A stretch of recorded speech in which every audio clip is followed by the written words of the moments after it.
আলাদা করে বেক না করে বাসায় যে ফ্রাইং প্যান ইউজ করি ওই ফ্রাইং প্যানেই এই ব্রাউনিটা তৈরি করেছি।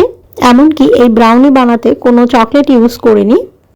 ঘরে থাকা কিছু সামান্য উপকরণ দিয়ে একেবারে সস্তায় এই ব্রাউনিটা তৈরি করে নিয়েছি। এই ব্রাউনিটা ছোট বড় সবারই পছন্দ। তো চলে যাচ্ছি ব্রাউনি তৈরি করতে। ব্রাউনি তৈরি করার জন্য প্রথমে একটি মিক্সিং বোলের ভেতরে মেল্টেড বাটার নিচ্ছি। ব্রাউনির রিয়েল টেস্ট পেতে চাইলে এখানে বাটারটা অবশ্যই ইউজ করতে হবে, সয়াবিন তেল ইউজ করলে হবে না। এর ভেতরে দিয়ে দিচ্ছি হাফ কাপ চিনি। এরপর চিনিটা বাটারের সাথে একটু ভালো করে মিশিয়ে নিচ্ছি হ্যান্ড উইস্ক দিয়ে। চিনিটা একটু মিশিয়ে নেওয়ার পর এর ভেতরে 2টা ডিম দিয়ে দিচ্ছি। ডিমটা অবশ্যই রুম টেম্পারেচারে হতে হবে। আর যদি ফ্রিজে থেকে থাকে অবশ্যই ব্রাউনি তৈরির 1 ঘন্টা আগে ডিমটা বের করে রাখতে হবে। চিনির সাথে ডিম দুটোকে ভালো করে মিক্সড করে নিচ্ছি। চিনিটা ডিমের সাথে ভালো করে মিশিয়ে নিচ্ছি যাতে চিনিটা গলে যায়। এর ভেতর 1/4 টিস্পুন লবণ অ্যাড করে দিচ্ছি। লবণটাও এর সাথে মিক্সড করে নিচ্ছি। শুকনো উপকরণগুলোকে চেলে ইউজ করব। প্রথমে দিয়ে দিচ্ছি আধা কাপ ময়দা। ময়দাটা এখানে অবশ্যই চেলে নিতে হবে।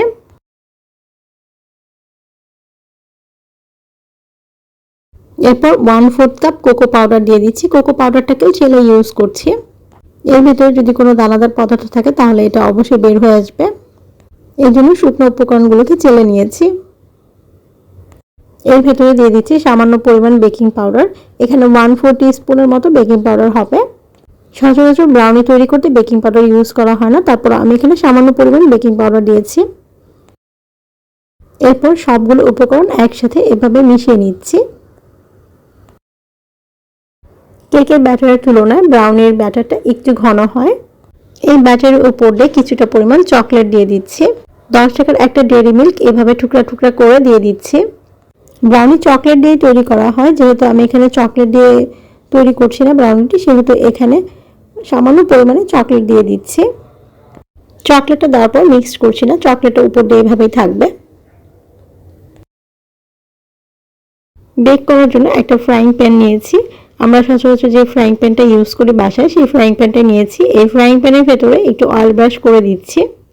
লেখালেখি করার জন্য বাসায় যে কাগজ থাকে এই কাগজটাকে কেটে গোল শেপ দিয়ে নিয়েছি। এখানে 2টা কাগজ বসিয়ে দিয়েছি, তারপর আরেকটা কাগজ দিয়ে দিচ্ছি এর উপর দিয়ে। এখানে 3টা কাগজ ইউজ করার কারণ হচ্ছে যেহেতু এটা সরাসরি চুলায় বেক করব, সেই জন্য এখানে 3টা কাগজ দিয়েছি যাতে ব্রাউনিটা পুড়ে না যায়। এই পেপারের উপর দিয়ে বাটার ব্রাশ করে দিচ্ছি।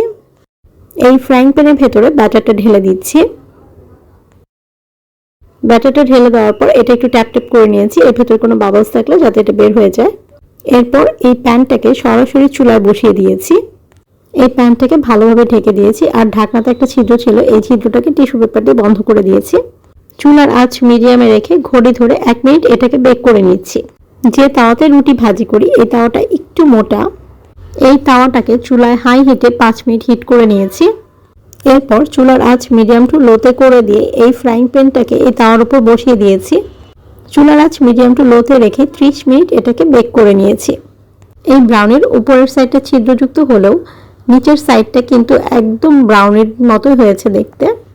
এই বেকিং পেপারগুলোকে একটা একটা করে উঠিয়ে নিচ্ছি।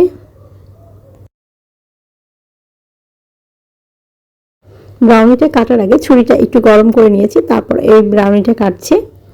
কত সহজভাবে ঘরে থাকা উপকরণ দিয়েই তৈরি করে নিলাম এই ব্রাউনি। এই ব্রাউনিটা খেতে ভীষণ টেস্টি। এটাকে এভাবে স্কয়ার শেপের করে কেটে নিয়েছি। এতক্ষণ সাথে থাকার জন্য ধন্যবাদ।